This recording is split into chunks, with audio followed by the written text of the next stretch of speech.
Hi, good evening, and welcome to the latest episode of SSN SLU Sports Night. And this evening, we have my co-host, Danish. Danish, you here with us? Yes, I am. Good Wonderful. evening to everyone watching.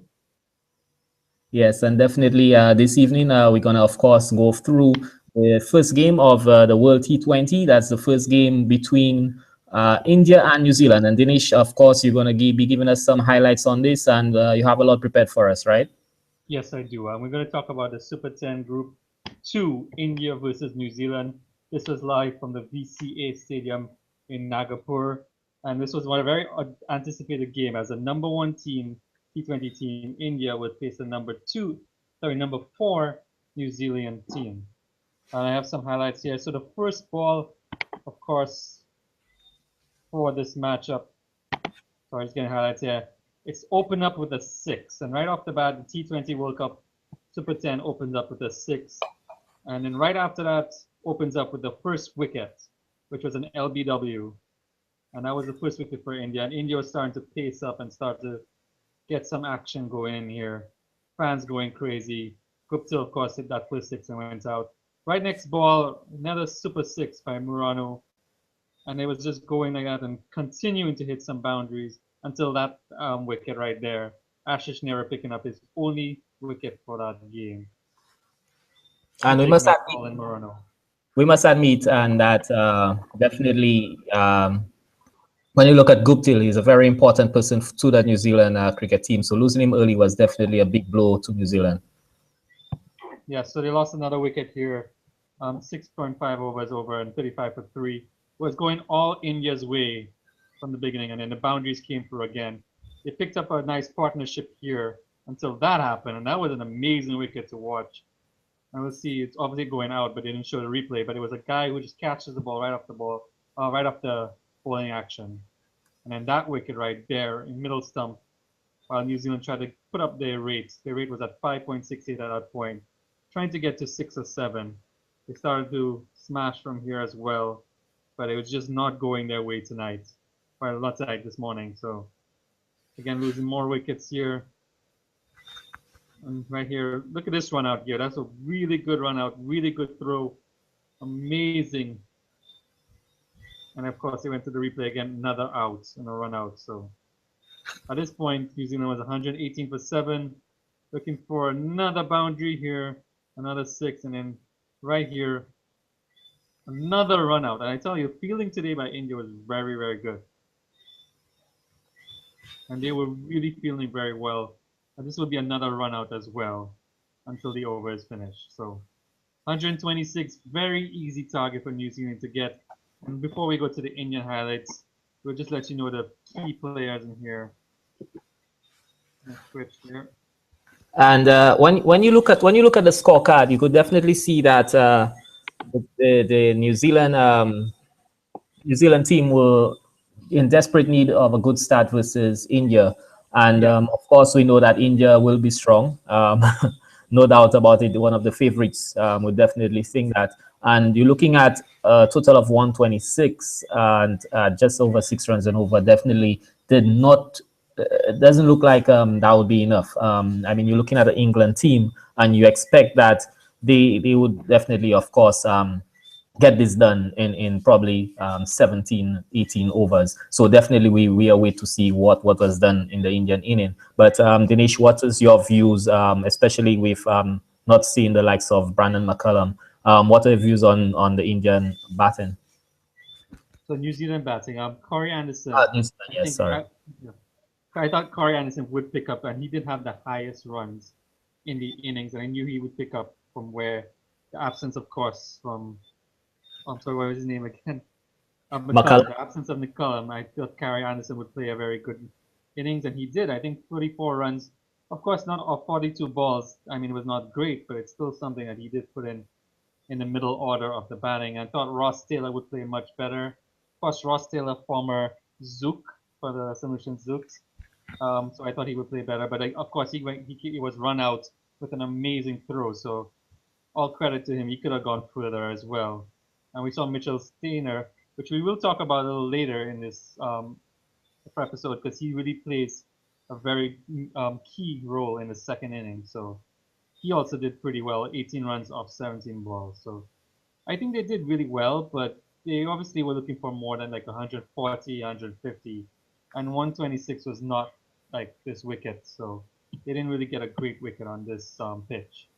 And Dinesh, are you able to pull up the scorecard, Highlights. the scorecard on the highlights section for us, please, so that we can get a better look at the scores from there. I think we can see it much better when we look at it from the highlights page.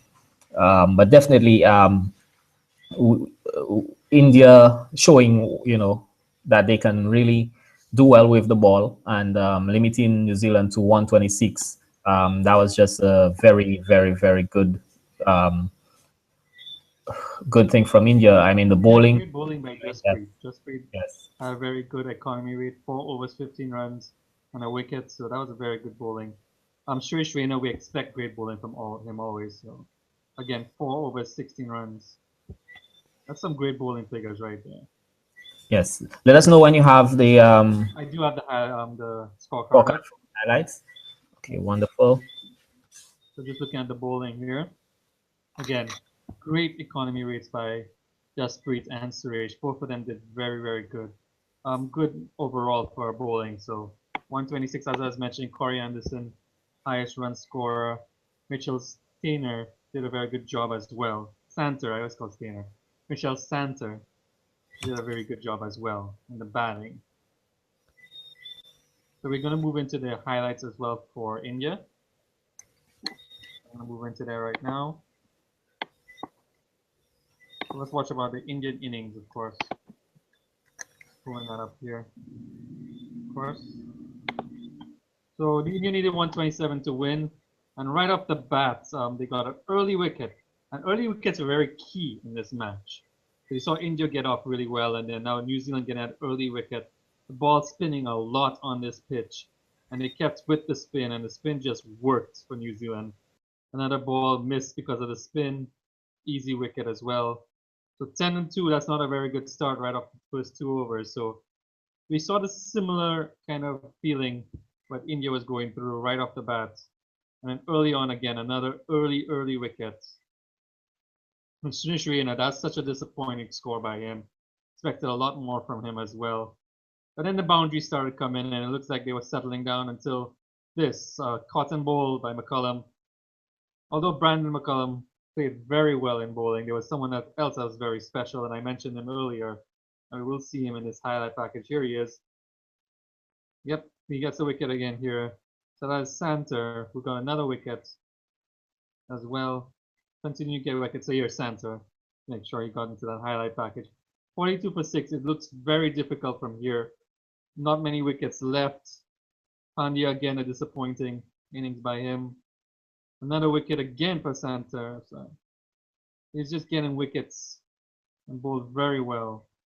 Sorry, sorry, not Santer. As my package continues here. So India needed 61 runs from 24 balls, and they needed a lot of boundaries, and they were just not going to get it here. Another wicket again by Saudi. He continued to get wickets throughout the day. You're 79 for 8. You had to go for it here. He did 48 runs from 15 balls. It was not looking like it's going to happen. MS Dhoni had the highest score, of course, for his team. Great ball here. Just like that was a Yorker, classic Yorker to end the innings. And New Zealand beating the hosts by 47 runs. Great win by them as well. Very, very surprising by the Indian team. And a lot of people are very surprised by this. But on that note, we just want to let you know that India lost a match against New Zealand in 2007. I don't know if you remember that. Can you just pause it on this right here? Yeah. So as I was showing, Dhoni highest score 30. You expect Kohli to get in the 20s and move from there, but he didn't do as well. Here's Santa, 4 for 11. That's some great bowling. Saudi, as I mentioned earlier, 3 for 18. And McCullum, of course, 2 for 15. These are very, very good bowling figures. And when you look at the bowlers for New Zealand, Yeah. you have to wonder This team, we know they were really known, of course, for their pace, even when they were starting to get good over the past 2, 3 years. And of course, there always was Daniel Vittori. Now you have Sodi, and he's definitely showing what he's capable of.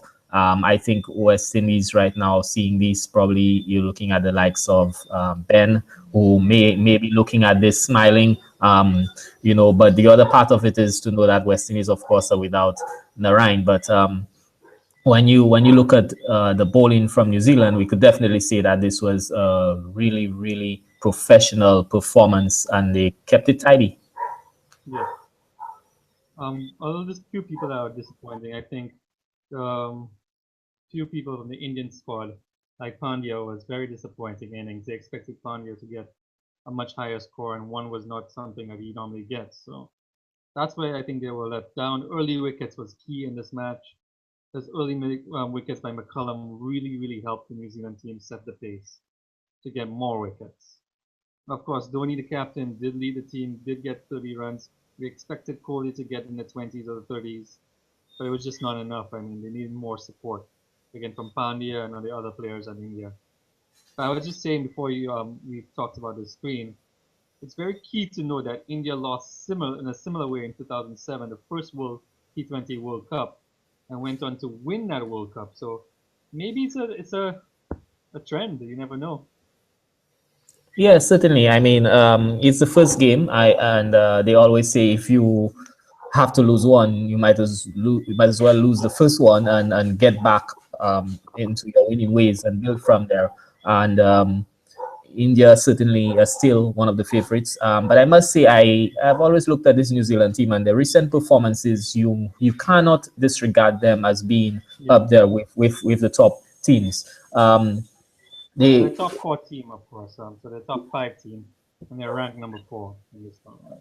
Exactly, and I mean, I looking at the favorites to win this, and I'm wondering, who are the favorites? And of course, the two who played today are up there, and you must admit that. And of course, we have the massive game tomorrow, which we will speak about. Yes, I'm just going to switch to that game right here. So it is the West Indies versus England. Of course, Sammy captains and Lucian Bourne. Darren Sammy will captain the West Indies for this squad. And for England, the young captain in Adon Morgan does have a lot of experience, but not as much experience as Sammy has going into this game. Just going to look at the squad here. So starting with the captain, Darren Sammy. Of course, we have Samuel Badri. Another player that can play very good. He's an off spinner, right?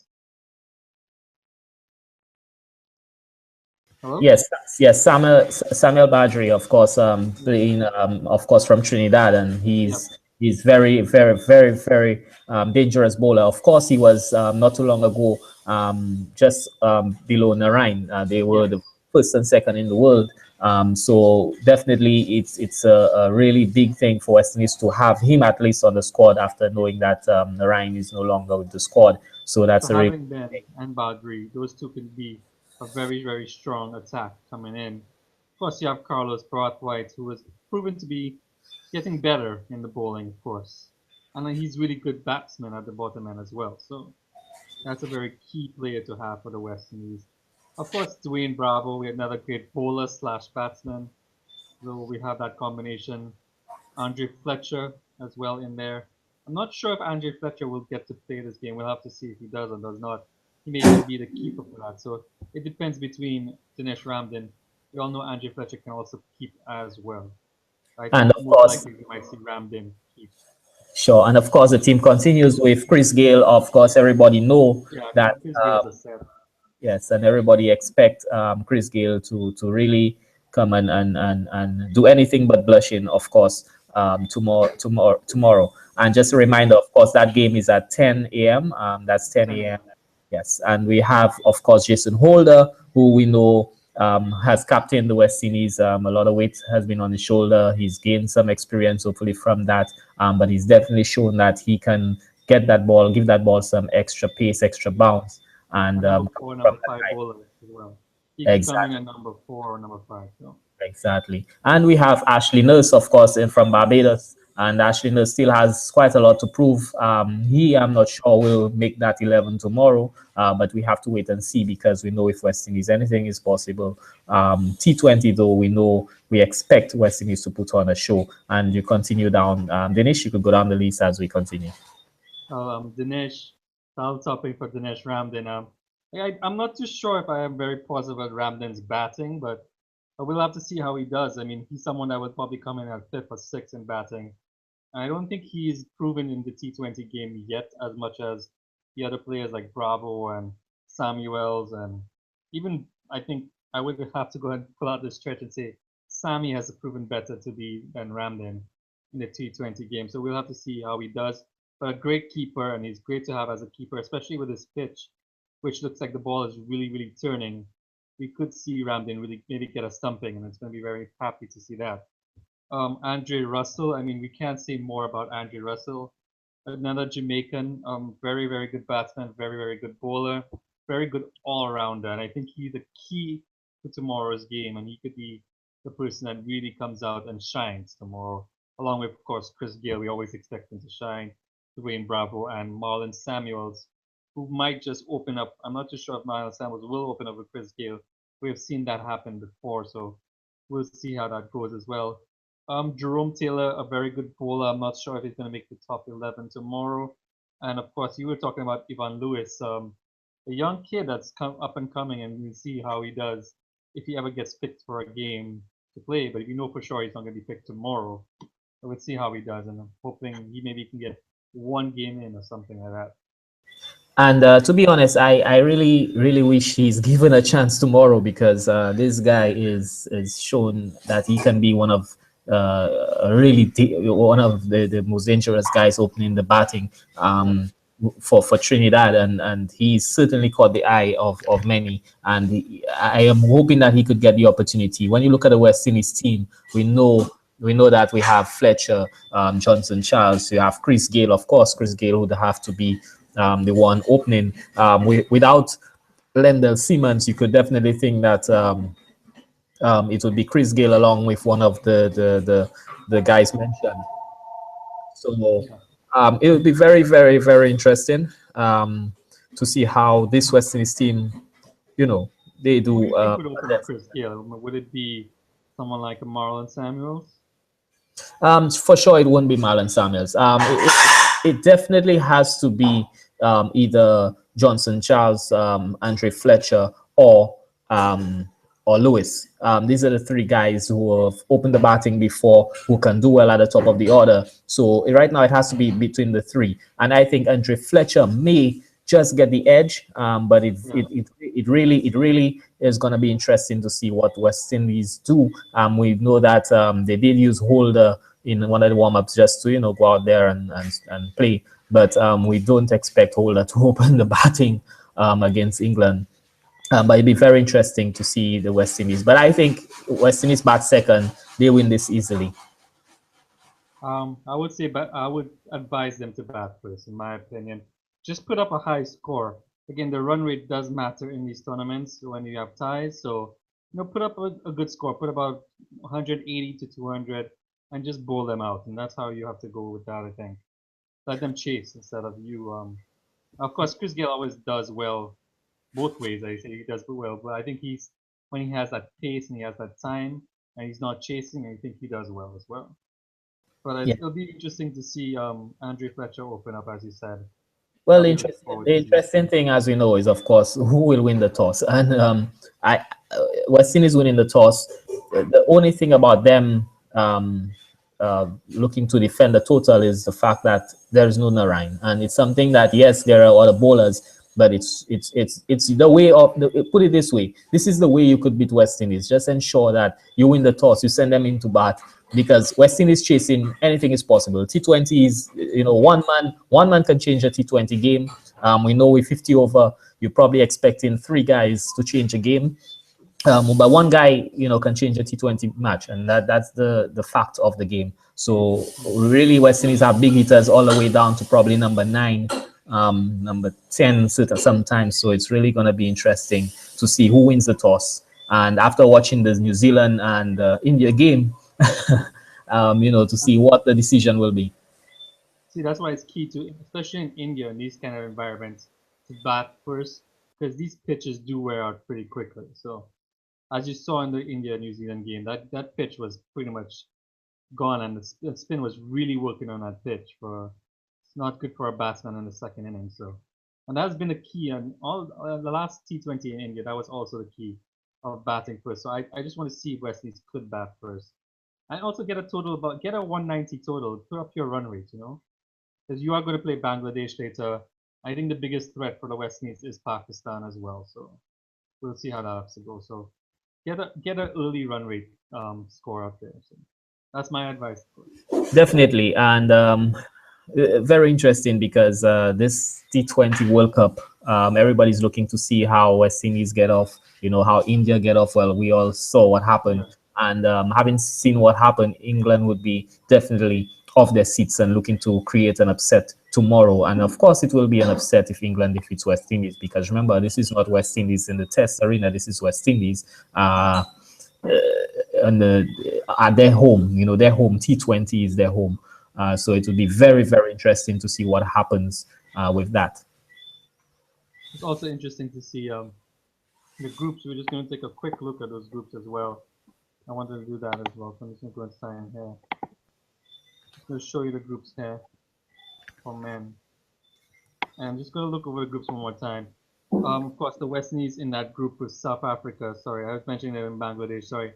They're in the group with South Africa, and they will be having two easy matches. What I would say for West Indies would be, of course, Afghanistan, and I think England might be the second easy match. South Africa and Sri Lanka are going to be the tough matches they go into that group. So we'll have to see how that goes. I mean, I think the West Indies have a chance of beating South Africa if they really play well. But playing in Sri Lanka, I mean, we all know Sri Lanka beat the team last World Cup. So we'll have to see how that goes as well. So this is the matchups they have. They have England, Afghanistan, South Africa, and Sri Lanka to come up. Yes, definitely. And we're looking at, for sure, West Indies know that they need to beat England. They need to beat Afghanistan. Those are two easy games. They need. I would not call them easy like you are, but I have faith in my West Indies team. Well, unfortunately, it's not about having faith. The reality of it is, our games that we know that we if we are to say teams to give us any issues, they need to be, if we have to choose two, would say Sri Lanka and South Africa. England, Afghanistan, yes, we should be beating them if we need to be going anywhere. But however, anything can happen. And this group, I would, if you had a choice to be in one of the groups, that would be the group to be in, especially when you look at Group 2 and you see, well, there's no easy team in Group 2. You're looking at India, Pakistan, Bangladesh, Australia, New Zealand. I mean, that group, you could just pick who you think is coming out, especially after the loss today. You would think that India would have been top favorites, but after the loss today, I mean, this group is going to be a very, very complicated group.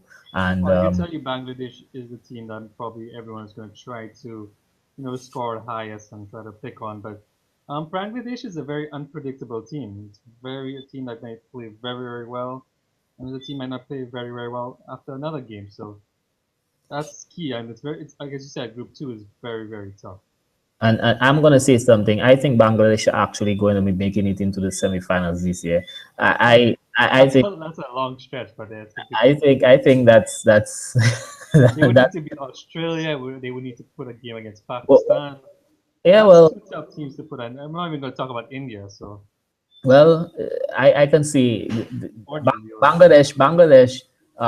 They have a chance, and the good thing is they are in a tough group. So if they can come out of this group, I mean, they can do very well. And I say that because T20 has shown that even the likes of Afghanistan, these teams are enjoying this format. These teams are coming out to play. These teams are coming out knowing that they have a chance. They just know that if one of our guys can hit form, if one of our bowlers can hit form, if one of our batsmen can hit form, we can go through with this. And that's why West Indies, being the type of cricketers that we are in the West Indies, most persons' little footwork just eye-hand coordination, and just hitting that ball hard, hitting that ball far. The big bats these days, you hit a ball, you mistime it, it goes for six, and everyone is just, there are many guys coming into the game of T20 knowing this is the future of cricket, when you look at it, and they're really, really getting creative. And that is why these teams,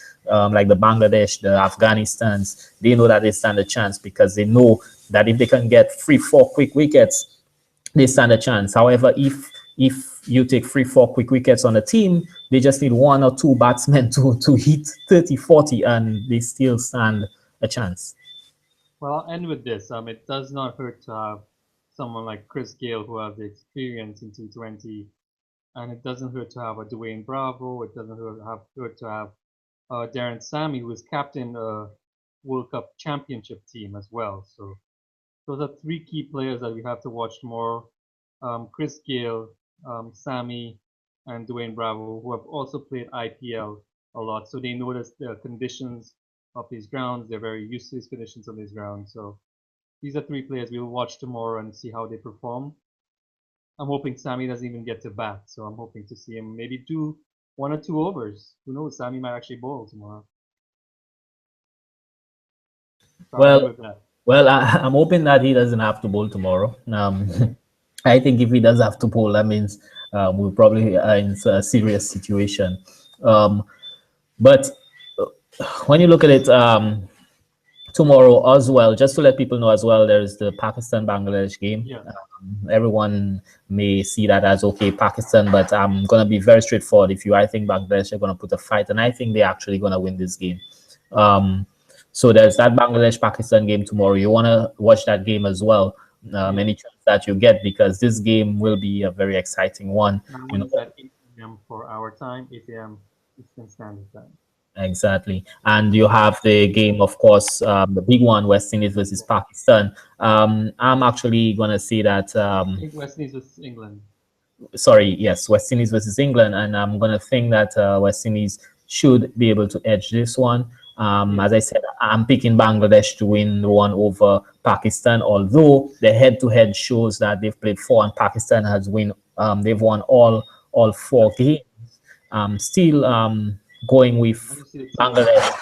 Yes, and even with when 20 team as well, they ranked 7th, so that's yes, also key to keep in mind. And the interesting thing is that you look at the head-to-head, and it shows, of course, Pakistan has won all 4. However, we did see one of the games. I think it was a warm-up game, but one of the games leading up to. Of course, the T20 World Cup, Bangladesh did get the better of Pakistan, winning by 5 wickets. So that is something that Bangladesh would be, they would have. We'll take that into the yes, momentum. Exactly, momentum will be on their side. Yeah. Yep. So we have that other game. It's going to show that game again. So that's the Bangladesh game, and the West Indies England game will start at 10 a.m. 12 hours from now. West Indies has won every single T20 game 3-0 against England. Going into it, West Indies ranked number 3 in the world as well. Should be number 1. I don't know. I guess that's the rankings going in. Yes, we definitely looking forward to this. Just under 13 hours to this game. Just under 13 hours. It's March 15 of the tournament. Basically counting, of course, all the other games before the qualifying games. Yeah. So definitely the first match for these 2 teams in the tournament, and we're definitely looking to see a great matchup.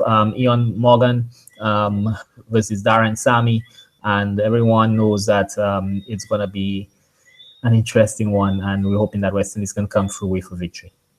I guess we can end on that note. So yes. Good luck to West Indies. Definitely. So we'd like to say thanks to all persons who viewing this, and of course those who are watching the replay. And we do look forward to having another session on SSN. We look forward to having one as we go into the end of our leagues around the world when it comes to football. With the summer transfer window coming through, you have the French league already tested and done.